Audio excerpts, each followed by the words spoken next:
Okay, so dear Dhamma practitioners, be comfortable yourself and relax your body. Keep your back straight, neck head straight in one line, and your right palm on your left. So gently close your eyes and bring your attention to this bell sound. And while you focusing to the sound, mentally relax your body, relax your mind, and relax your breathing with your thoughts. So do nothing extra. Just follow the sound, please.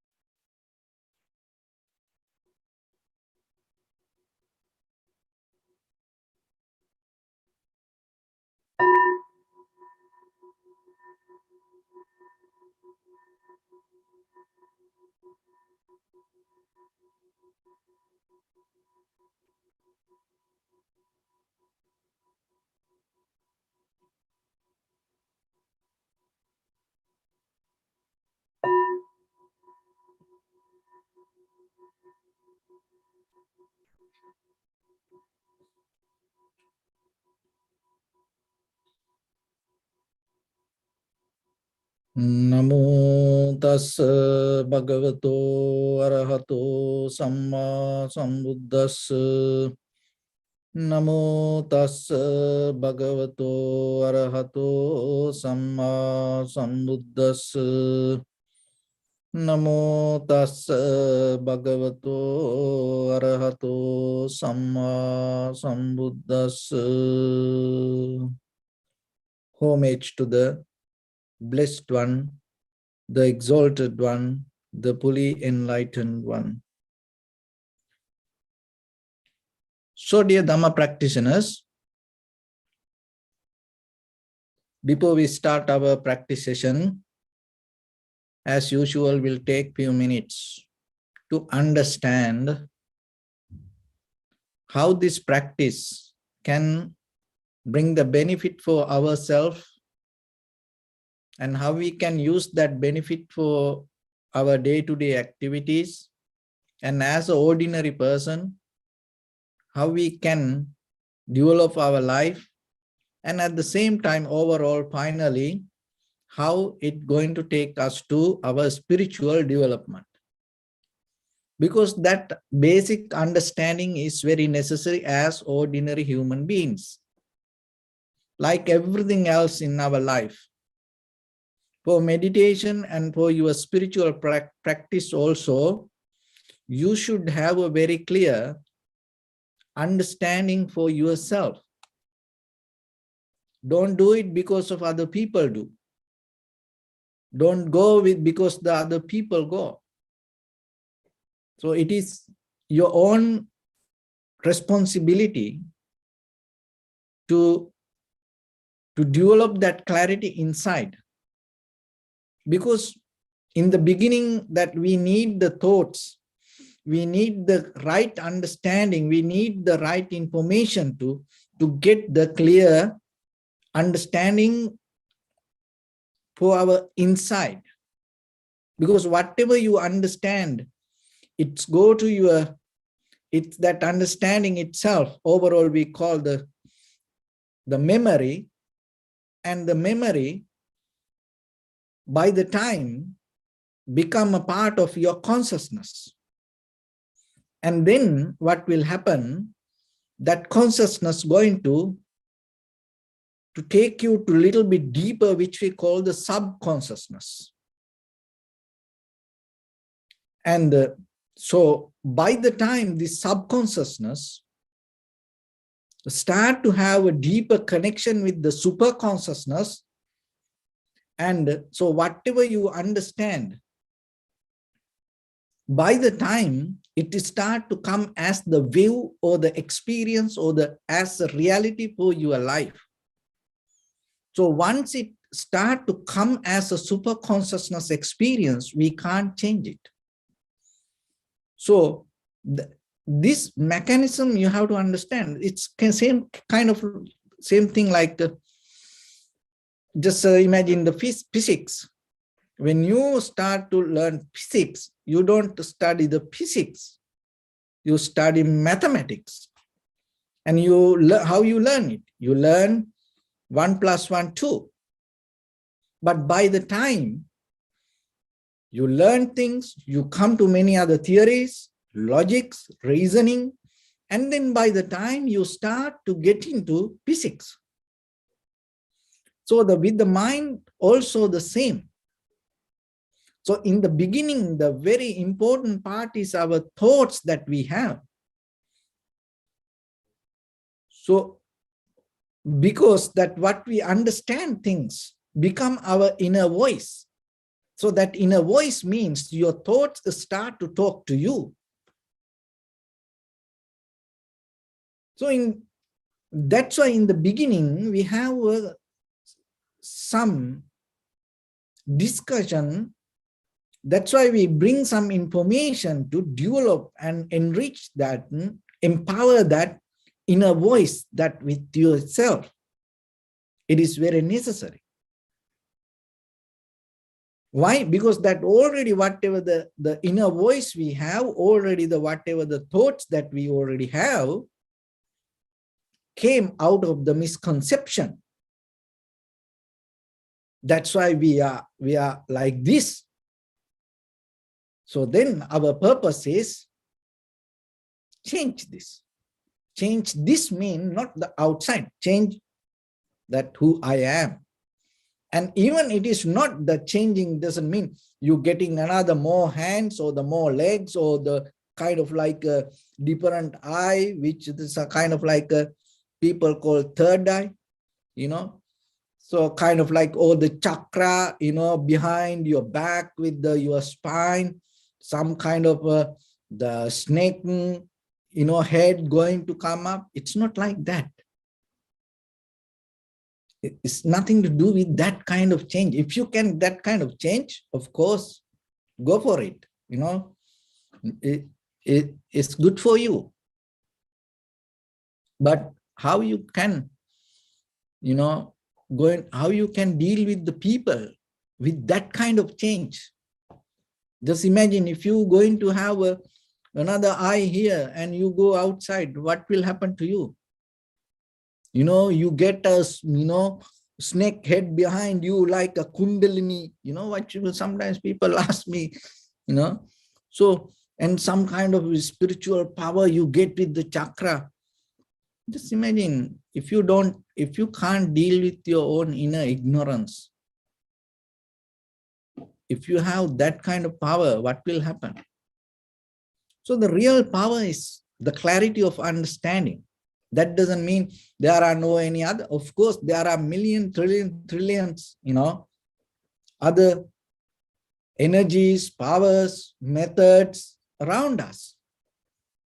Let it be. But the very first thing, before you get into that, have the clarity in your own mind. Why?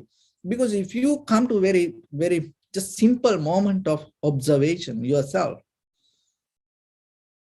that you will recognize this mind is so complicated, so vast. And at the same time, you recognize it is so crazy. And at the same time, you recognize there are a lot of stupid things in this, our own mind. That is the reason. You have to be very careful and you have to find a method for yourself to purify this. So the meditation is a method that we bring to purify that yourself and bring the balance to you. So once you have the mental balance, you are qualified to have any kind of other things. But the thing is this, once you have the mental balance, you already have the strength to deal with any situations in the life. So then you don't look for something else. But so then when you don't have the mental balance, what will happen? You start to look some other different ways to deal with, especially with our own mind. Most of time, when it comes to this all, finally, we come to understand how to deal with our own mind. That's it. And we study, we go, we go high school, universities, get many degrees, diplomas, and we marry, we have partners, we have children, then we become, grandparents, and we work and we get positions, we do social work and we do everything. But end of this all, finally, we recognize regarding our own life, nothing else. So then the meditation is a method. Develop that in you and using your own mind, and try to bring the understanding to yourself to recognize the very behavior and nature of the mind. Because once you recognize that your mind itself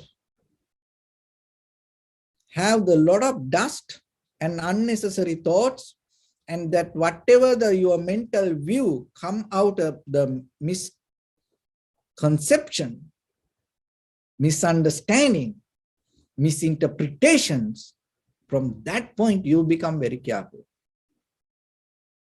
But the thing is, our ignorance is so strong, solid. Even it not allowed to see ourselves, to recognize that our own mental view come out of our own misconception. It's that much strong. That's why we argue. That's why we hold it to views. And that's why we go with things. Because in case we recognize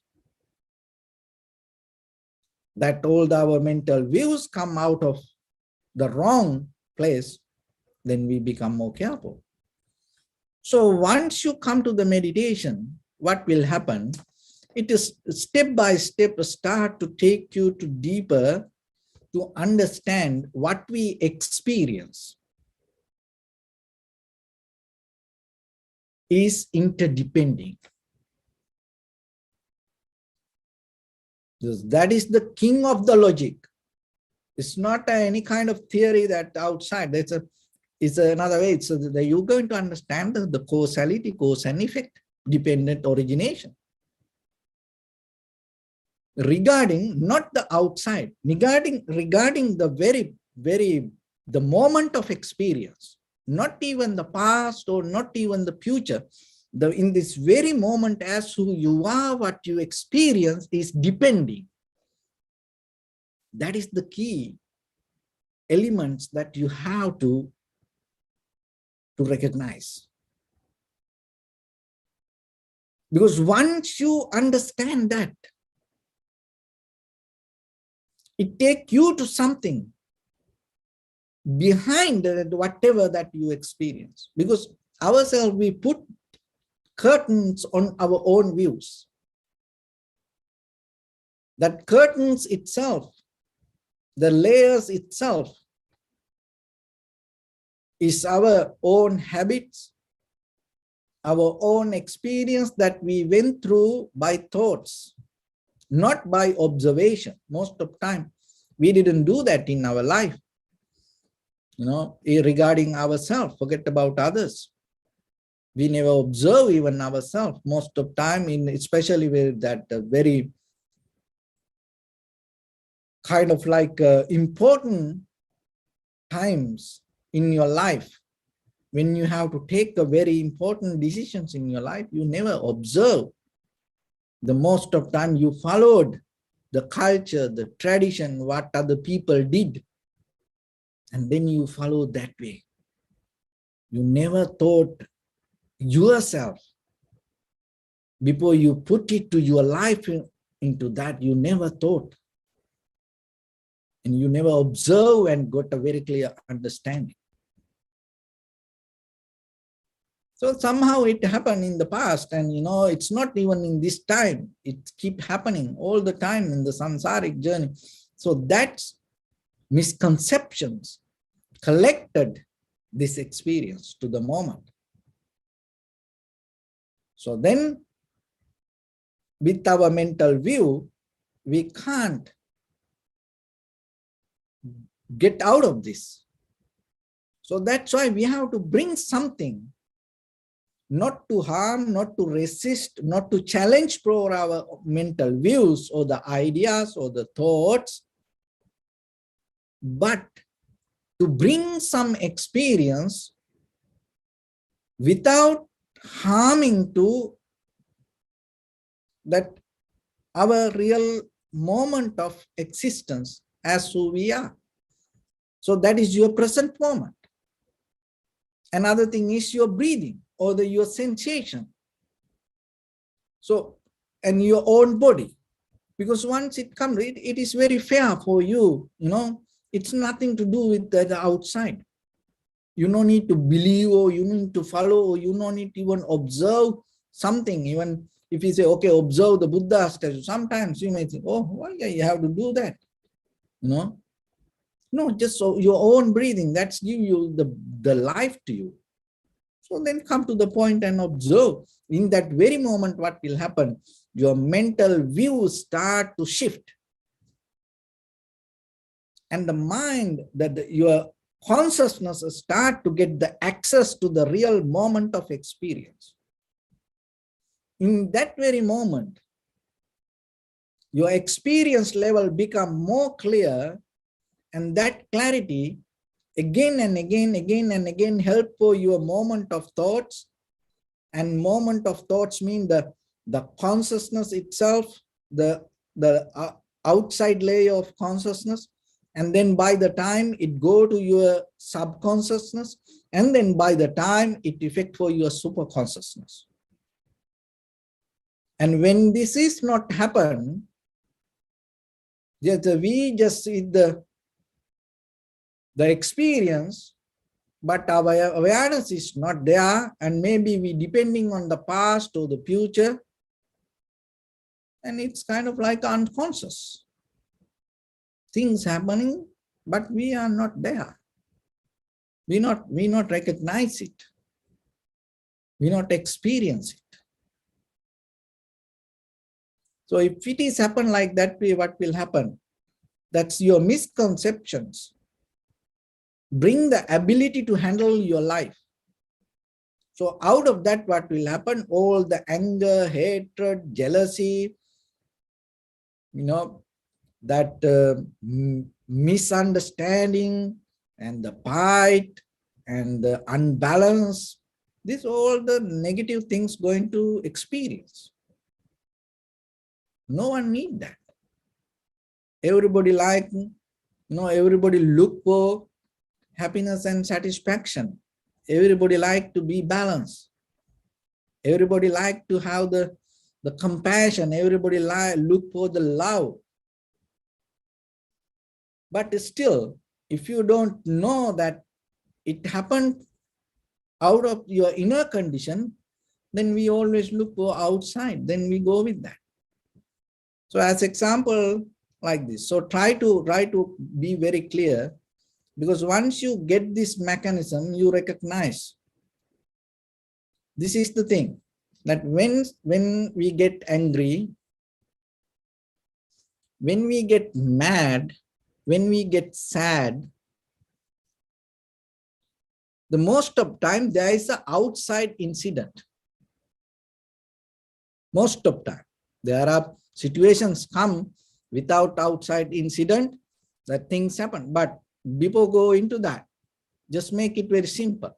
Most of time we have outside incident. And then out of that incident, we get hurt and we get mad, angry, sad, disappointed, unbalanced. So you name whatever. And then we start to believe, and we start to follow that outside circumstances and try to find the solutions and fix it from outside. But the thing is this. So when it comes to the philosophy of your own mind, the mechanism of your own mind, theory of your own mind, the very nature of the human mind. Remember this. So from today, you can recognize it. So you're going to become your own doctor. It's not a kind of like just a doctor. You become kind of like a psychological doctor, mental doctor for you. How? This is the thing. If there is no misconception inside you, there is no way you can get angry. There's no way. If there is no misconception in you, there is no way you're going to get mad. But we think it is an outside incident, but we experience it inside as a condition of our own mind. So if your mind is not hold it to the wrong view, if you are in the right view, you will always have the balance. So then remember what you experience. You have to come to the first person point of experience and recognize and see the condition of your mind and get the responsibility to you.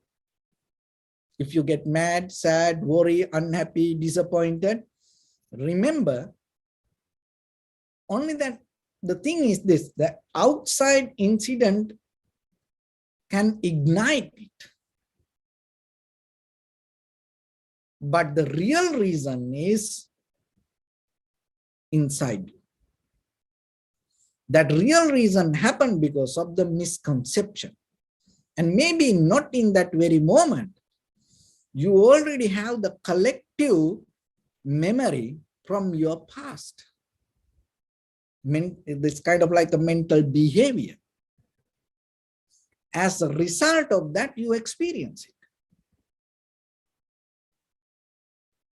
So then, if you start to recognize it, what will happen in that very moment, you will hold it to your own mind and not allow your bodily, verbally, mentally actions to react to that, what you experience in the moment. So in that very moment, what happens, whatever the condition that the misconception that develop in you as a previous memory, not going to reactivate. So once you become conscious and hold your bodily, verbally, mental actions without allowing it to come out, that is the moment that memory going to deactivate.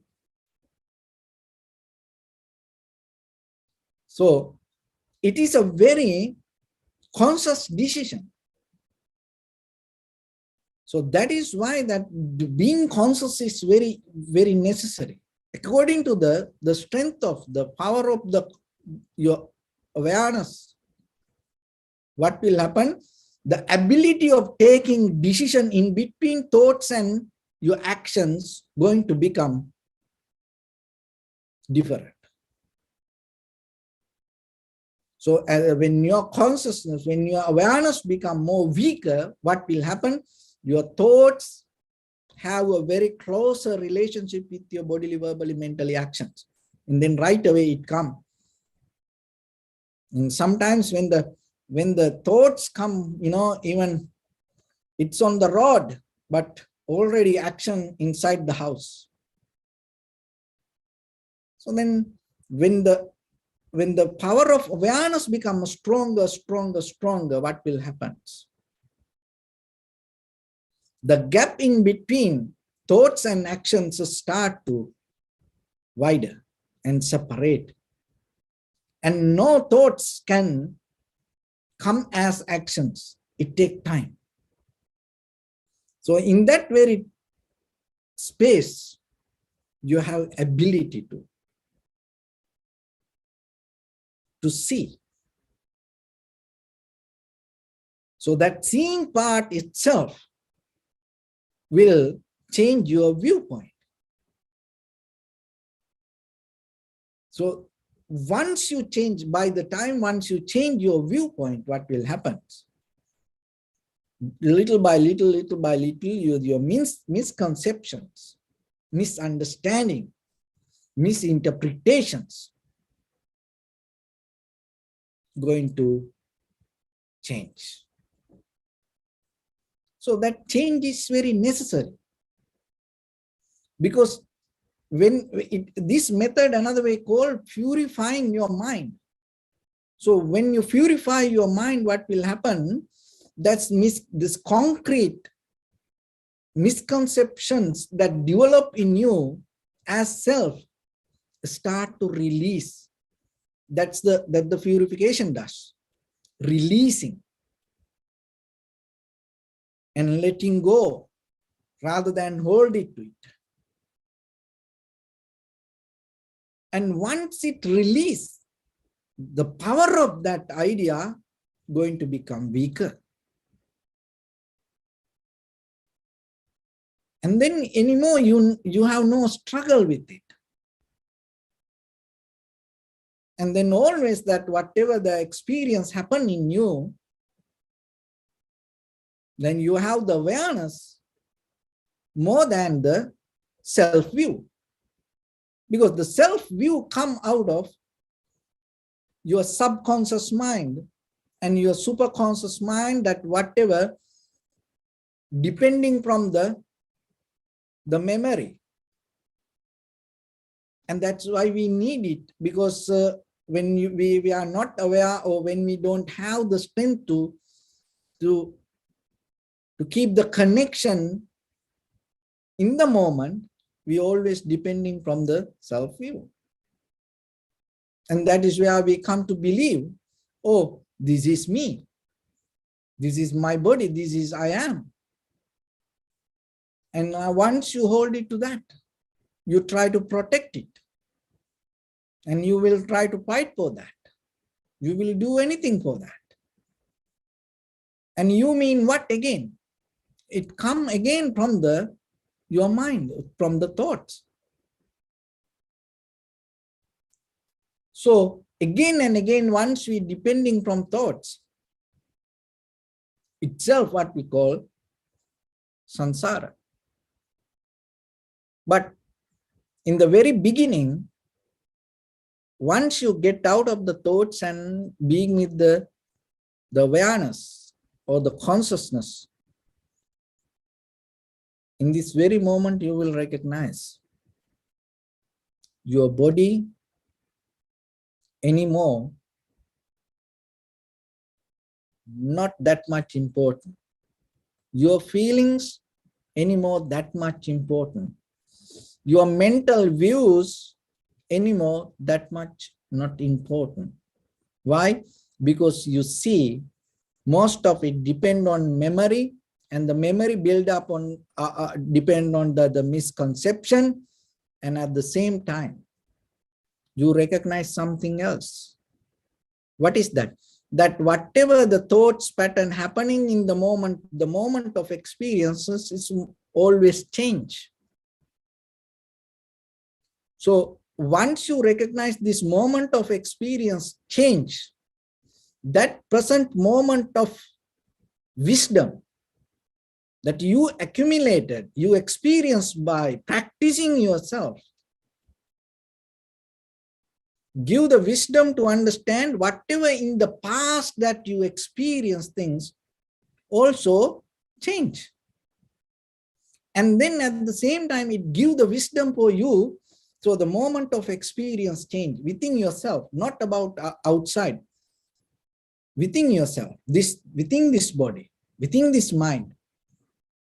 And whatever you experience, it's change in the moment. So then whatever you reach, whatever you achieve in that very moment also change. In that very moment, what will happen? The desire start to settle down. Because you bring the solution to you. Why we try to achieve? Because we try to achieve to be there, to gain something. And believing, and it can be mine. But now you experience the experiencer, and at the same time, the experience is a process. So once you know that cravingness inside you going to disappear. Once that cravingness disappear, what will happen? Your body become more relaxed, calm. Your whole nerve system going to become more relaxed and calm. And your awareness become more sharp. So in the very moment you experience the bliss. Otherwise, when you just imagine, when you have the cravingness, desire, emotions, it ignites the current in you. That current itself bring the unrest,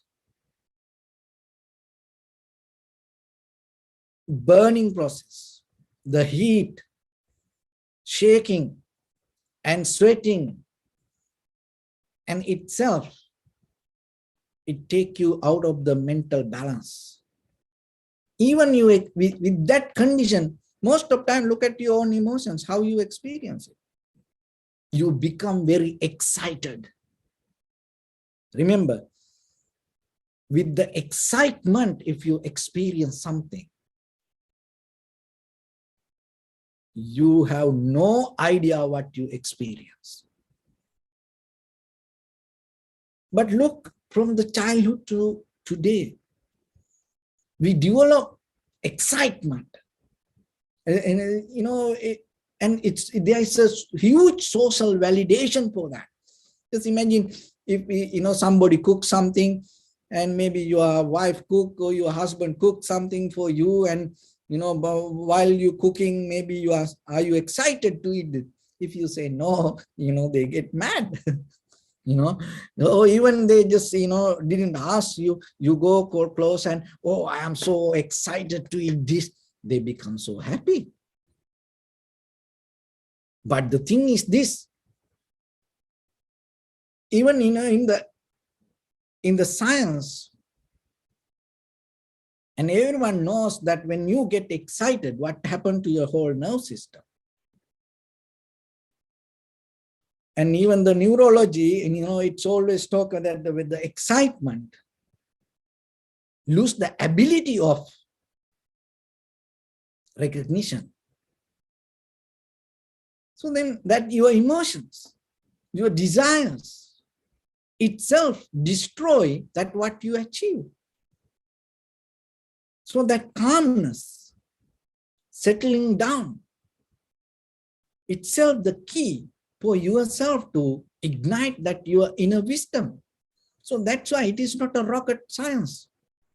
So you have to understand the very behavior of our own life bring the result. So you recognize this there is a mechanism in you. And things not as we body, as our experience, as our feelings, not just separately, isolated something.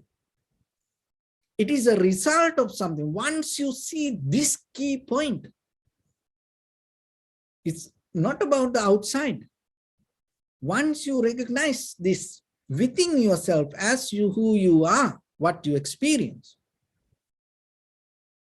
and then you become more humble even yourself. And it brings that openness to your mind rather than grasping and holding and closing to experience. You become more open. Go beyond the moment of experience. Why? Because you know there is something behind this. That's why I experience this. And that ability, that go beyond the experience, is the very key point in the Vipassana we develop as an insight meditation. It's give the access to go into the very core level of experience. That ability we doesn't have. You know how we can have it? Because what we experience in the outside world, by the time it become our thoughts, and it become your consciousness, it become your subconsciousness, it become your super consciousness, and it become your mental view. So nowadays in life, that we have this drive-through experience. We go drive through Starbucks, drive through, McDonald's, this, the food, whatever even the, that sometimes you can now buy vegetable, drive through. And then most of our relationships also now become kind of like a drive through, people just, go with the other people and, just they go away. And in day-to-day life, that our life just, passing things. You have no ability really go into a situation. That's why even in day-to-day life with the problems, we so comfortable when we have ability to, just pass by it, go through it. But when it comes to the reality in your life,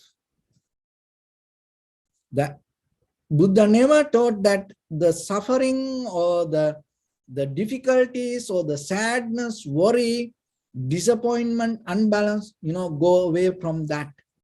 The very Vipassana method is you develop a science or the method, go into it, develop that in you.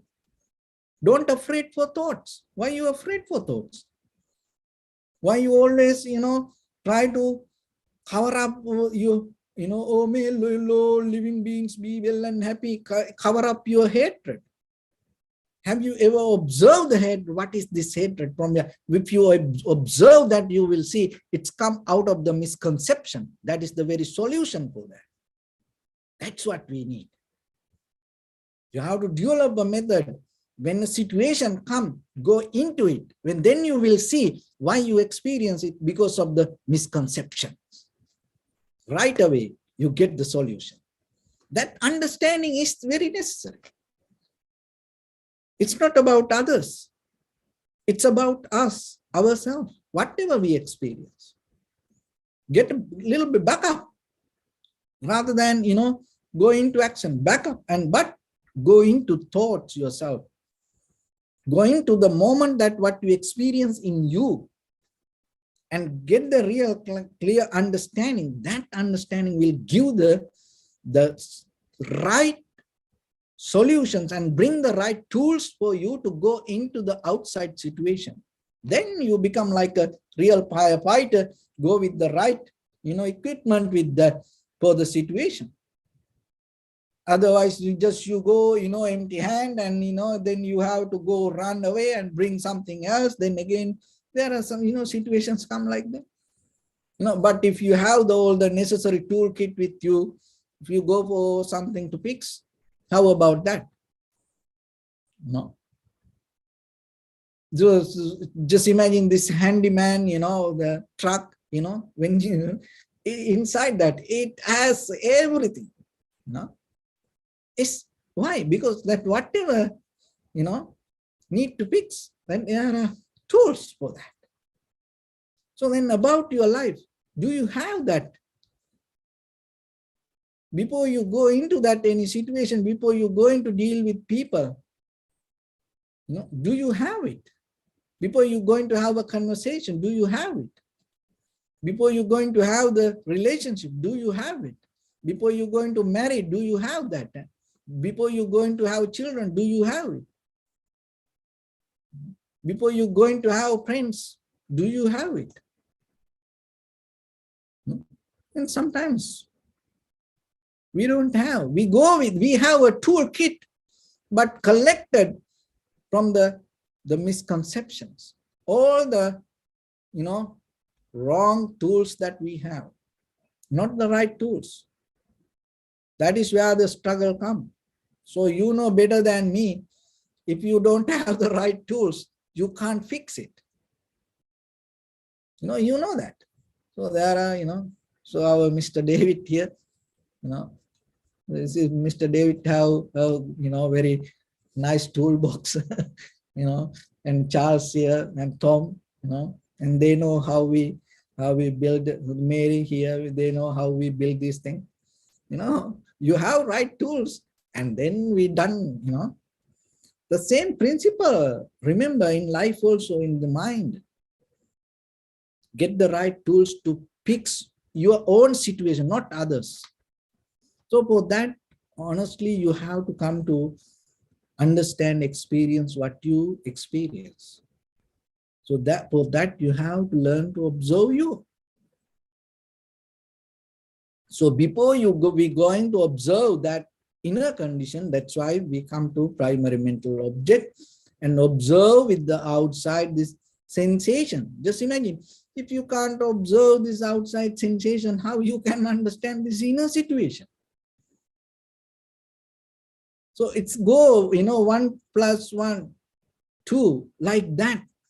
You go from small steps, little by little, little by little. Then by the time you go into deeper. So then in the beginning, get into the basic point and recognize. And then once you have that clarity in you, then you're ready to go and deeply what will happen by the time your thoughts start to change. That's the first layer. And your whatever you experience, with that experience, that the whatever thoughts happens to you, it's going to change. And then it's going to go to your consciousness, subconsciousness, and then the vast layer of the super consciousness and the mental view. And when there is no mental view, just the experience, that is what called the emptiness. Another way, it talk in different layers, emptiness. But one way is, once you come to have the direct perception and without any mental view, but you experience and give the 100%, the awareness to the moment of experience, and out of that the recognition come. So when that recognition itself change, so then there is no recognizer, there is no experiencer.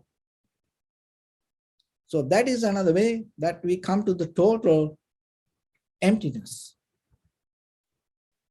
But this concrete, self-centered, isolated, separated, egocentric point of view always try to separate from us our own experience and believing this is, I experience this. I am. And once you build up life on it, what will happen? All the anger, hatred, jealousy, everything start to bring out of it. So then remember, whatever you experience, that kind of unbalance, it comes as a result of misconception. Because when the mind have the right understanding or the clarity, there is no way. That is where the pure love, compassion, generosity arise in you. It is not just physically we practice. Deeply there is a harness to start to come in you. When you have the clear understanding, as matured people, sometimes regarding our children, when you have the clear understanding, you don't get mad. You don't get sad. Why? Because that understanding, the same incident, same situation, same people. But when your understanding is different, the way you react, the way you experience yourself before you go into react, the way you experience is different. That different is you need. So then remember from today, whatever you experience, anger, hatred, jealousy, sadness, worry, unbalance, frustration, fear, remember, it is not the outside, it is inner problem. And then remember, it comes as a result of misconception. Find the solution for that. Go into, don't afraid, go into that. Don't afraid to look into that. Don't afraid to take that responsibility, because that is the key point. You're going to change your life. And not even in the future thinking, no, today I'm going to blame and tomorrow I will, go and think myself and fix it. No. In that very moment, that what you experience, in that right away, on the top of that experience, you have to take the responsibility. Not another moment. Why? Because another moment you experience something else. Then this becomes memory. Dealing with memory doesn't work in life. But most of the time, that is what we do. It's not going to bring the right result. So then don't afraid to get the responsibility. And look into that knowingly. Your point of view is wrong.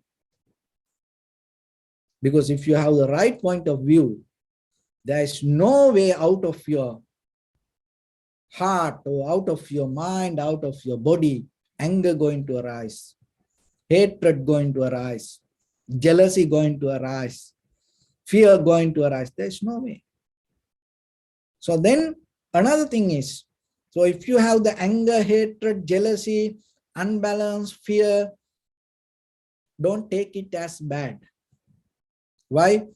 Because that is a kind of like an angel. It's giving you the message. What is that message? You hold it to wrong view.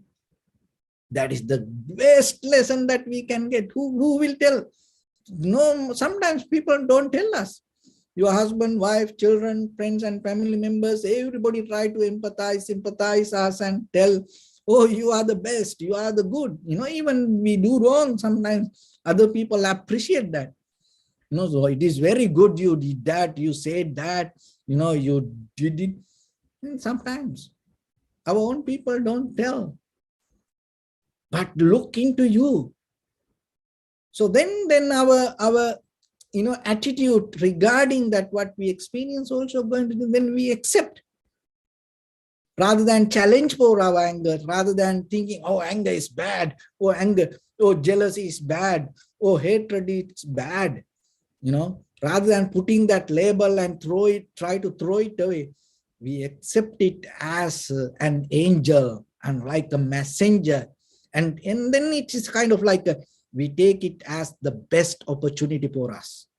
Why? Because that is the moment you're going to work for that.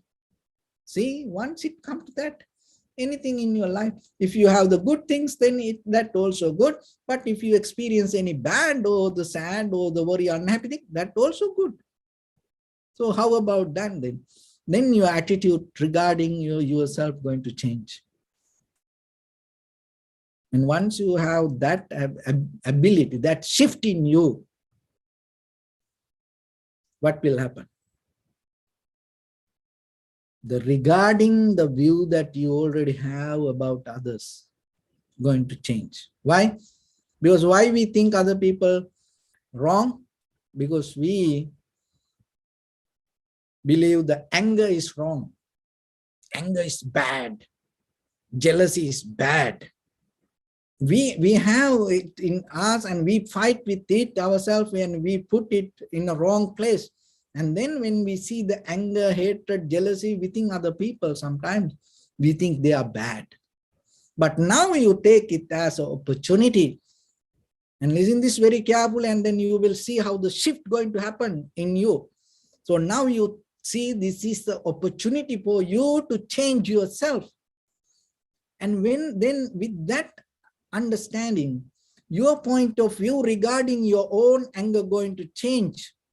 So then what will happen when somebody get angry, mad, sad, worried, disappointed, afraid, jealousy, you put all the negative words on that person. And then you recognize it is an opportunity for that person. But what that person doesn't have, the wisdom to understand it as an opportunity to get the best out of that moment. But now you have it, but you recognize that person doesn't have that wisdom.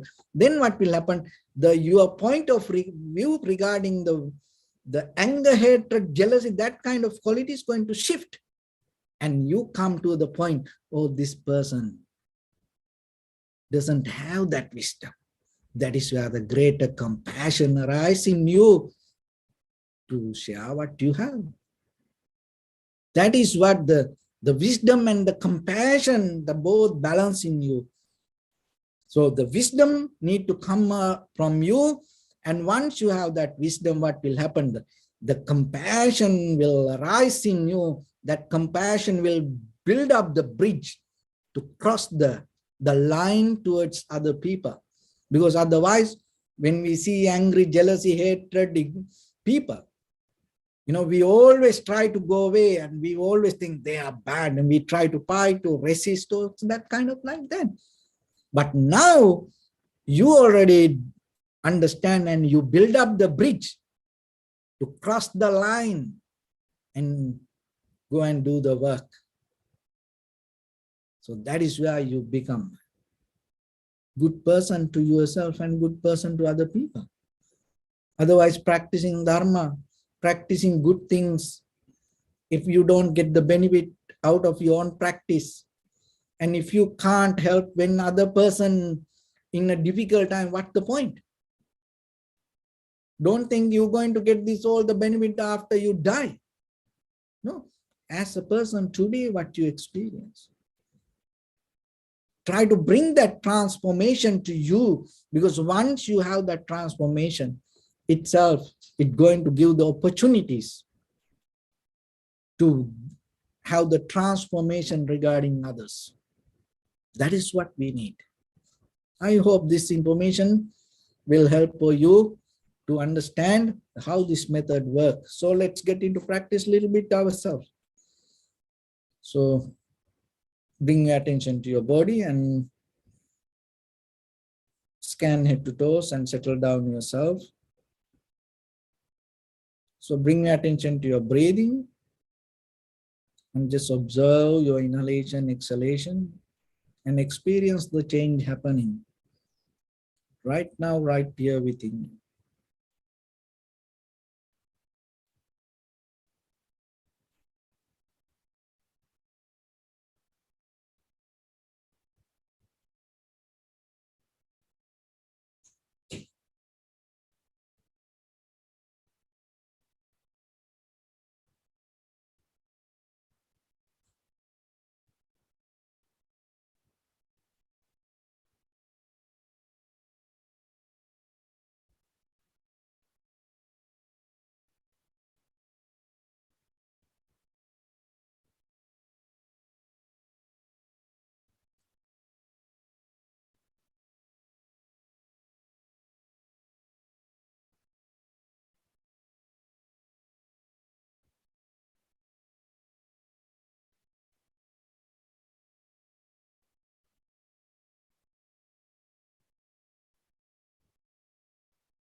Say sadhu, sadhu, sadhu. So first of all, we offer this practice to the great qualities of the Buddha, Dhamma and the Sangha. And also by the power of this meritorious deed, may all of us attain to the supreme bliss of Nibbana. May all your guardian angels and deities will receive these merits and increase their longevity and protect all of you from any kind of planetary influences or any ill effects.